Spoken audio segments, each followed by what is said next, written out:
চুয়াডাঙ্গায় এই মৌসুমে দেশের সর্বোচ্চ তাপমাত্রা রেকর্ডের পর প্রশাসনের পক্ষ থেকে ৭২ ঘন্টার সতর্কবার্তা জারি করা হয়েছে।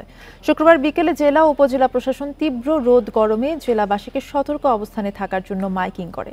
এছাড়া সামাজিক যোগাযোগ মাধ্যমে নিরাপদে থাকার পরামর্শ প্রচার করা হয়। বিকাশে কম খরচে ক্যাশ আউটের লিমিট বেড়ে ৫০,০০০, প্রিয় এজেন্টও ২টা। এ সময় প্রয়োজন ছাড়া ঘর থেকে বের না হওয়ার পরামর্শ দেওয়া হয়। তুলে ধরা হয় চিকিৎসকদের পরামর্শ।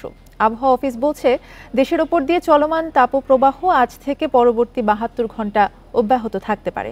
এমনকি তাপমাত্রার পারদ আরও বাড়তে পারে। শুক্রবার সন্ধ্যা ৬টায় মৌসুমে দেশের সর্বোচ্চ তাপমাত্রা ৪১.৫ ডিগ্রি সেলসিয়াস চুয়াডাঙ্গায় রেকর্ড করে আবহাওয়া অফিস।